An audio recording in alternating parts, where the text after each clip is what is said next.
Shalom, perkenalkan nama saya Winda Okta Pramana Togatorop. Saya dari kelas 11D dan pada video kali ini saya akan menjelaskan 3 materi dari pembelajaran agama Kristen kelas 11. Yang pertama yaitu materi dari bab 10 mengenai rekonsiliasi dan mediasi. Yang kedua yaitu materi dari bab 11 mengenai teologi ekologi. Dan yang ketiga dan terakhir yaitu materi dari bab 12 mengenai bahaya kerusakan alam. Kita mulai dari materi yang pertama dari bab 10 mengenai mediasi dan juga rekonsiliasi. Saya yakin pasti teman-teman semua pernah mendengar ataupun pernah memakai kata-kata rekonsiliasi, apalagi kata-kata mediasi. Baik itu mendengarnya dari media sosial maupun dari percakapan kita sehari-hari. Tapi, teman-teman tahu nggak sih apa itu arti dari kata mediasi dan juga rekonsiliasi? Mediasi merupakan suatu proses perdamaian antara dua pihak yang sedang bertikai dengan melibatkan orang ketiga yang kita sebut sebagai mediator.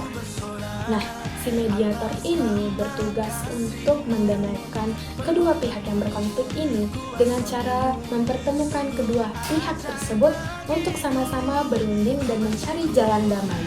Seorang mediator merupakan seorang yang bersifat netral. Ia tidak condong hanya kepada satu pihak saja. Dan seorang mediator merupakan seseorang yang bisa dan dapat dipercaya.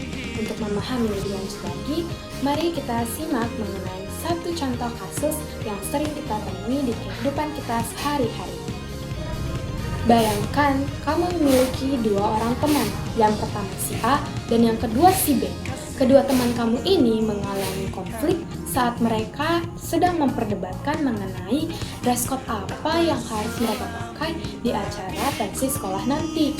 Nah, kamu yang melihat perdebatan mereka yang tak kunjung selesai, sedangkan hari pensi sudah dekat pun akhirnya mempertemukan teman kamu si A dan si B untuk saling bertemu mencari penyelesaian masalah.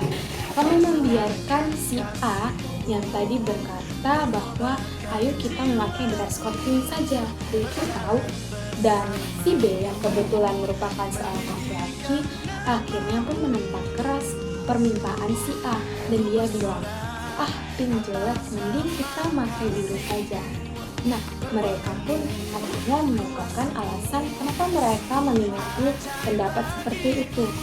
Setelah berunding panjang, kedua temanmu dan kamu pun akhirnya menemukan satu solusi, yaitu dengan cara memakai dress code pink, karena dress code pink dapat dipakai baik perempuan maupun laki-laki.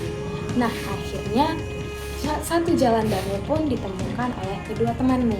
Dengan begitu, kamu telah berhasil menjadi seorang mediator untuk mendamaikan teman-temanmu melalui proses mediasi. Nah, kita sudah mengetahui apa itu mediasi. Tapi mengenai rekonsiliasi, apa sih itu rekonsiliasi? Jadi, jika mediasi merupakan suatu proses perdamaian antara dua pihak yang sedang bertikai, maka rekonsiliasi merupakan suatu proses yang terjadi setelah mediasi, yaitu proses menjalin hubungan baik kembali antara dua pihak yang telah berdamai tanpa melupakan permasalahan di masa lalu, tapi menjadikan permasalahan tersebut sebagai pembelajaran untuk mendapatkan kehidupan yang lebih baik di masa mendatang. Rekonsiliasi merupakan suatu proses yang tak selalu terjadi setelah adanya mediasi. Namun, rekonsiliasi juga dapat saja terjadi pada saat tidak ada mediasi. Contohnya, kita dapat melihat pada peristiwa kisah Esau dan juga Yakub. Nah, di kisah mereka berdua tidak terjadi mediasi, namun mereka berdamai dengan dari konflik tersebut dengan adanya rekonsiliasi, di mana mereka menghadirkan rekonsiliasi yang membutuhkan kesiapan untuk saling mengampuni dan demi membangun kehidupan mendatang yang lebih baik. Nah, sikap inilah yang kita sebagai umat Kristen harusnya menghadirkan sikap ini di dalam setiap hidup kita. Kita tahu bahwa teologi merupakan hal yang membicarakan firman Allah. dan ekologi merupakan ilmu yang membicarakan mengenai relasi makhluk hidup dengan lingkungan sekitarnya.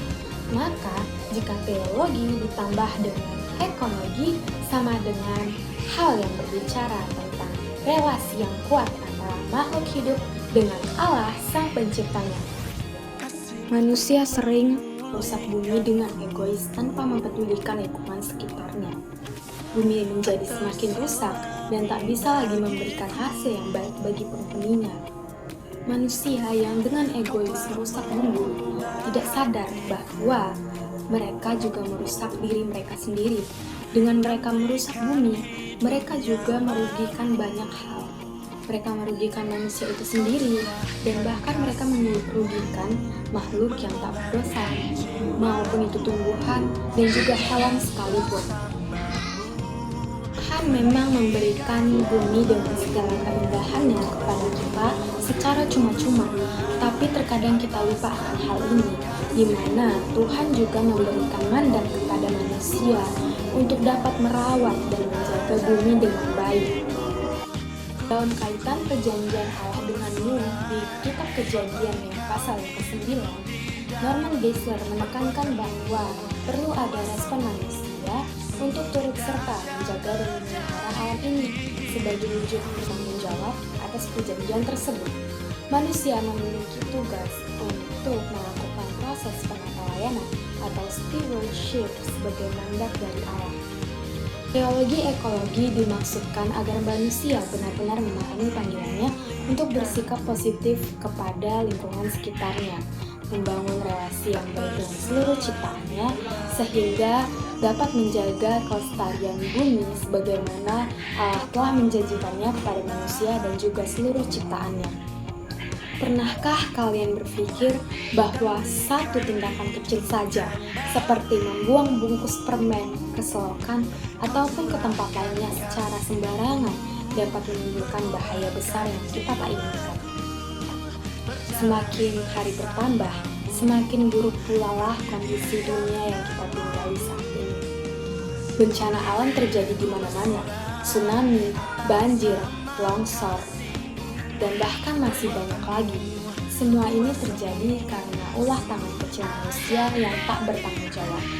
Mereka membakar habis hutan, menebang pohon-pohon secara liar, mengeksploitasi sumber daya alam, membuang limbah ke laut yang merusak ekosistem laut, dan membunuh hewan-hewan seperti ikan yang tidak bersalah, dan masih banyak lagi. Itu semua manusia lakukan dengan egoisannya dan tak memikirkan apa yang akan terjadi, apa dampak yang dapat kita buat karena perilaku tak bertanggung jawab kita. Dalam kondisi tersebut, apakah yang seharusnya kita tanggapi dan kita lakukan? Kita sebagai orang percaya, apakah yang seharusnya kita respon terhadap kondisi yang seperti itu? Sebagaimana yang dijelaskan oleh Robert Borok, manusia memiliki kewajiban dan tanggung jawab terhadap seluruh kehidupan di alam semesta ini. Manusia harusnya menyadari bahwa perilaku mereka yang merusak alam merupakan suatu langkah mereka dalam merusak diri mereka sendiri. Kita juga melihat bahwa Allah sebenarnya sudah memberikan keistimewaan bagi manusia, yaitu suatu kuasa untuk dapat memelihara dan menjaga bumi ini. Dan sudah sepatutnya manusia memahami betul dan melakukan mandat dari Tuhan untuk menjaga dan memelihara bumi ini. Dan juga menurut Robert Borok bahwa kuasa yang diberikan oleh Tuhan sudah seharusnya kita pahami dengan melakukannya melalui proses stewardship atau penata layanan, sehingga seluruh makhluk hidup dapat hidup dengan saling bergantian dan saling membutuhkan satu sama lain, sehingga adanya keseimbangan yang dapat berjalan dan kita pun dapat hidup dengan sesuai dengan kehendak Allah yang seharusnya kita jalankan di dalam hidup ini, yaitu saling menjaga dan merawat sesama makhluk hidup, mau itu manusia, hewan, dan tumbuhan. Demikianlah penjelasan materi dari saya mengenai ketiga bab dalam pembelajaran agama Kristen di kelas 11 ini. Kiranya penjelasan ini dapat bermanfaat bagi kita semua dan Tuhan Yesus memberkati. Shalom.